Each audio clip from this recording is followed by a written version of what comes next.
அனைவருக்கும் இனிய வணக்கம். புத்தக வாசிப்பு என்று சொன்னால் இந்தியாவில் உடனடியாக ஞாபகம் வரவேண்டிய ஒரு பெயர் டாக்டர் பீமாராவ் அம்பேத்கர் அவர்கள். படிப்பு ஒரு மனிதனை எந்த அளவுக்கு உயர்த்தும் என்பதற்கும் படிப்பை எப்படி படிக்க வேண்டும் என்பதற்கும் அம்பேத்கர் ஒரு பெரிய பாடம். அவருடைய வாழ்க்கை முழுக்க முழுக்க படிப்பால் ஆனது, கல்வியால் ஆனது. படிப்பு தான் அவருடைய வாழ்வு. அவருடைய வாழ்க்கையே நமக்கெல்லாம் ஒரு படிப்பு. எப்படி ஒரு மனிதன் கல்வியால் உயர முடியும் என்பதற்கு அம்பேத்கர் ஒரு வாழ்நாள் வரலாறு. பள்ளி படிப்பை அவரை போல கஷ்டப்பட்டு யாரும் படித்திருக்க முடியாது. பொதுவாக படிப்பு என்பது இரண்டு நோக்கங்களை உடையதாக இருக்கும். ஒன்று மதிப்பெண்ணுக்காக படிப்பது, அதுதான் பணம் சம்பாதிப்பதற்காகவும் எடுத்துக்கொள்ளலாம். பணம் சம்பாதிப்பதற்கான படிப்பு. இன்னொன்று உண்மையாக அறிவை வளர்த்து கொள்வதற்காக, அதன் வழி சமூகத்துக்கு பயன்படுவதற்காக படிக்கிற படிப்பு. ஒரு புத்தகத்தை ஒரு மனிதன் எடுத்து படிக்கிறான் என்றால் இந்த ரெண்டு நோக்கத்தில் ஏதேனும் ஒரு நோக்கம் காரணமாக அடிப்படையாக இருக்கும். அம்பேத்கரை போல பள்ளி படிப்பில் அவ்வளவு கஷ்டப்பட்டு படித்தவர்கள் வேறு யாரும் இருக்க முடியாது. தீண்டாமை உச்சத்தில் இருந்த காலகட்டம். கோணி பையில் உட்கார்ந்து படிக்க வேண்டும். அந்த கோணியை இங்கிருந்து எடுத்து போய் இவரே விரிக்க வேண்டும், அதில் உட்கார்ந்து கொள்ள வேண்டும். படித்து முடித்த பிறகு மாலை அதனை எடுத்து வந்து விட வேண்டும். மறுநாள் கொண்டு போய் விரித்து போட்டு அதிலே உட்கார்ந்து வேண்டும். ஒரு கோணிப்பை எப்போதும் அவருடைய புத்தக பையோடு இருக்கும். இவருடைய நோட்டு புத்தகங்களை ஆசிரியர் திருத்த மாட்டார். இவரே விரித்து வைக்க வேண்டும், பார்ப்பார். அது சரி என்றால் சரி என்பார், தூரத்தில் நிற்க வேண்டும். எவ்வளவு பெரிய தீண்டாமை உச்சத்தில் இருந்த காலகட்டம். பள்ளிக்கூடத்தில் குடித நீர் அவருக்கு கிடையாது. ஒரு மூங்கில் குழாய் இருக்கும், அதில் மேலிருந்து தண்ணீரை ஊற்றுவார்கள், கீழிருந்து குடித்து கொள்ள வேண்டும். அந்த தண்ணீரை ஊற்றுபவர் கூட அந்த பள்ளியினுடைய கடைநிலை ஊழியர் தான். அவர் அன்றைக்கு வராமல் இருப்பாரே, ஆனால் இவருக்கு தண்ணீரும் கிடையாது.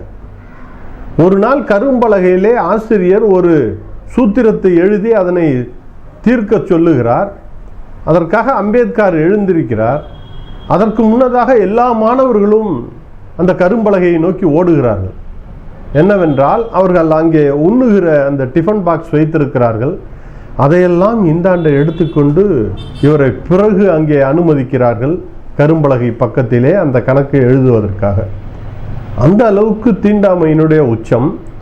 சுற்றி இருக்கிற மாணவர்கள் யாரும் வகுப்பில் பேசுவதில்லை, சேர்ந்து விளையாட முடியாது, சேர்ந்து உண்ண முடியாது. இந்த நிலையில் எப்படி இருக்கும் ஒரு மனிதனுக்கு? படிக்க தோணுமா என்ன? போடா என்று தூக்கி போட்டுவிட்டு வந்திருப்போம் நாம இருந்தால். இதிலே ஒரு ஆசிரியர் அடிக்கடி சொல்வாராம், உனக்கெல்லாம் படிப்பு வராது, நீ எல்லாம் எதுக்கு படிக்கிற என்று கேட்பாராம். ஒரு நாள் கோபமாகி அம்பேத்கர் சொன்னாராம், போயா எனக்கு தெரியும் என்று கோபமாக அவரிடம் கடிந்து பேசிவிட்டாராம். அந்த நிலையில் ஒரு மாணவன் படித்து மேலே வருகிற ஒரு தன்மையை அம்பேத்கரினுடைய வரலாறு சொல்லுகிறது. அவர் தன்னுடைய கல்வியின் மூலம் இரண்டு கொள்கைகளை உடைத்தார். ஒன்று, இன்னாருக்கு மட்டும்தான் படிப்பு வரும், மற்றவர்களுக்கு படிப்பு வராது என்கிற அந்த சித்தாந்தத்தை உடைத்தார். யார் வேண்டுமானாலும் படித்தால் அறிவாளியாகலாம், புத்திசாலியாகலாம். புத்திசாலித்தனத்துக்கும் படிப்புக்கும் அறிவுக்கும் பிறப்பு ஒரு அடிப்படை காரணம் அல்ல என்பதை அவர் நிரூபித்தார். இரண்டாவது, கல்வி என்பதே கடவுள் தருவது என்கிற தத்துவம் நிலவிக் கொண்டிருந்த காலம். கடவுளுக்கும் கல்விக்கும் சம்பந்தம் கிடையாது.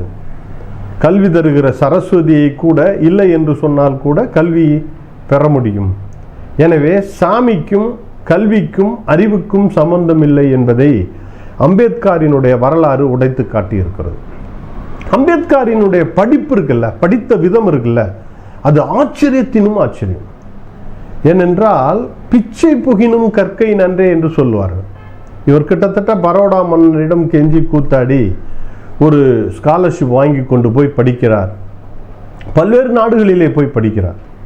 பல நாடுகளுக்கு போய் உரையாற்றி இருக்கிறார், பல உயர் படிப்புகளை படித்திருக்கிறார். ஆனால் இதுவெல்லாம் எப்படி அவரால் சாத்தியப்பட்டதென்றால், அவரினுடைய படிக்கிற முறை இருக்கு பாருங்க, அது ஃபாஸ்ட் ரீடிங் என்று சொல்வார். வேகமாக படிப்பார். 6 நாளில் 8000 பக்கங்களை படித்திருக்கிறார். அப்படி என்றால் எவ்வளவு வேகமாக படிக்கிறார். அவர் ஏற்கனவே படித்த தலைப்புகளாக இருந்தால் அந்த தலைப்பில் வருகிற செய்தியை மேலோட்டமாக பார்த்துவிட்டு போயிடுவார். நிறுத்தி நிதானமாக எல்லாம் படிக்க மாட்டார். வேகமாகத்தான் அவருடைய படிப்பு நடை இருக்கும். சில நாளிகளில் ஒரு நாளைக்கு 21 மணி நேரம் கூட படித்திருக்கிறார். அவர் லண்டனுக்கு போய் படித்திருக்கிறார். லண்டன் நூலகத்திலே கூடு கட்டி படித்திருக்கிறார். 64 வகையான பாடப்பிரிவுகளை அவர் படித்திருக்கிறார். இன்றைக்கு அது 64 டிகிரிக்கு சமம். அவ்வளவு படித்திருக்கிறார். அவரினுடைய ராஜகிருகத்தில் 69,000 புத்தகங்கள் இருந்திருக்கின்றன. அதையெல்லாம் இன்றைக்கு பீப்புள் சொசைட்டிக்கு கொடுக்கப்பட்டு விட்டது. லண்டனுக்கு படிக்க போய் திரும்பி வருகிற போது உண்ண உணவில்லை. அங்கே ஒரே ஒரு ரொட்டி துண்டை வைத்துக்கொண்டு ஒரு நாள் முழுக்க உண்டிருக்கிறார். 3 வேளையும் ஒரே ரொட்டி துண்டை தண்ணீரிலே நனைத்து சாப்பிட்டு விட்டு படித்திருக்கிறார். இன்றைக்கு எல்லா வசதி வாய்ப்புகள் சில குழந்தைகளுக்கு செய்து கொடுத்தால் கூட படிப்பதற்கு அவைகள் தயாராக இல்லை.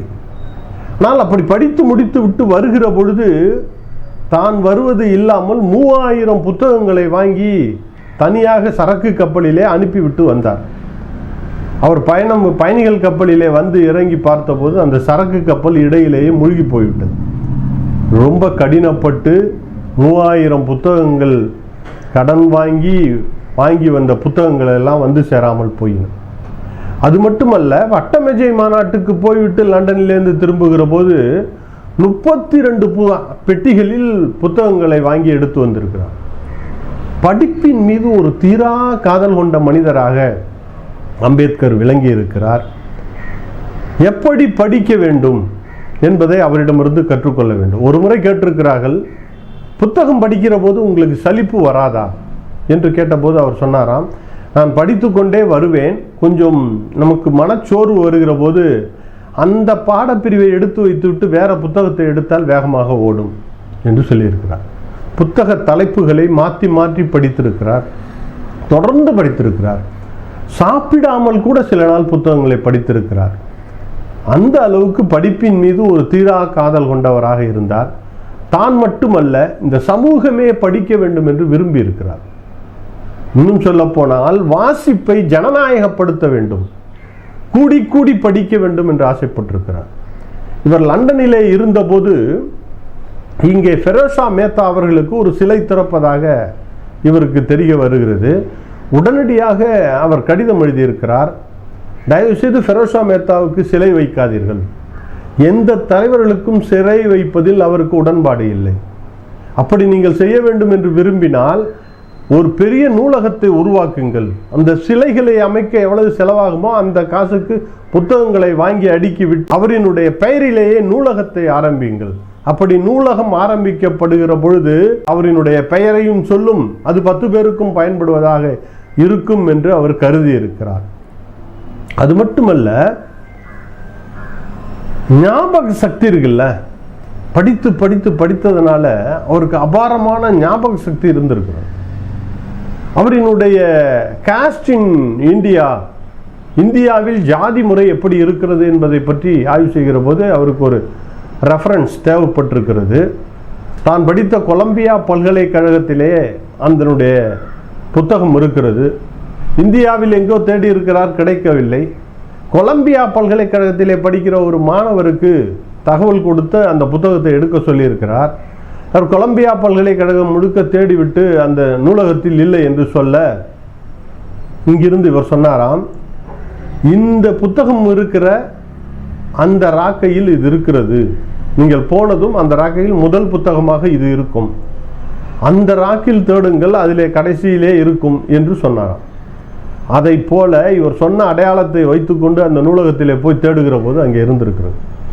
லட்சக்கணக்கான புத்தகங்கள் நிறைந்திருக்கிற கொலம்பியா பல்கலைக்கழக நூலகத்தில் என்றைக்கோ தான் படித்த அந்த நூலை மிக துல்லியமாக ஞாபகம் வைத்திருந்து சொல்லி அந்த புத்தகத்தை எடுத்து திரும்ப வாசித்திருக்கிறார்.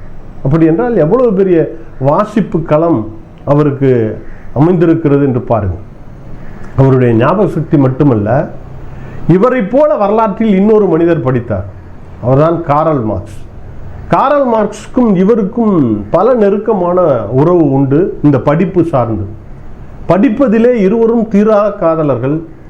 2 பேரும் வறுமையினுடைய உச்சத்தில் இருந்த போதும் படித்துக் கொண்டே இருந்தார்கள். 2 பேரும் தன்னுடைய வறுமையிலும் படித்துக் கொண்டிருந்த அந்த காலகட்டத்தில் தங்களுடைய குழந்தைகளையும் இழந்தார்கள். வறுமைக்கு மிகப்பெரிய வறுமையான சூழலில்தான் காரல் மார்க்சினுடைய குழந்தையும் இறந்து போனது. படித்து கொண்டிருக்கிற போதும் அம்பேத்கரினுடைய குழந்தை 3 குழந்தைகள் இறந்து போயின. அம்பேத்கரினுடைய மனைவி ராமாதேவி இதையெல்லாம் அவருக்கு சொல்லாமல் இருந்தார். வறுமையினுடைய உச்சத்திலே 2 பேரும் படித்து கொண்டிருந்தார்கள். அதை போல 2 பேரும் சமூகத்துக்காக படித்தவர்கள். வர்க்க பாகுபாடுகளை உடைக்க வேண்டும் என்பதற்காக அவர் படித்தார். இவர் ஜாதிய கொடுமைகள் ஒழிய வேண்டும் என்பதற்காக படித்தார். 2 பேரும் தீரா புத்தக காதலர்களாக இருந்தார்கள். என்றாலும் கூட நாம் ஒரு புத்தக வாசிப்பினுடைய வெறியராக அல்லது தீரா காதலராக மாற வேண்டும் என்றால் நமக்கு சரியான வழிகாட்டி அம்பேத்கரினுடைய வாழ்க்கை வரலாறு. அம்பேத்கரை போல படித்தால் நாமும் ஒரு அம்பேத்கர் அளவுக்கு இல்லை என்றாலும் கூட குறைந்தபட்சம் சமூக அக்கறை உள்ள மனிதர்களாகவாவது வர முடியும் என்பதை நாம் அறிய வேண்டும். தமிழால் இணைவோம், தமிழால் உயர்வோம். நன்றி, வணக்கம்.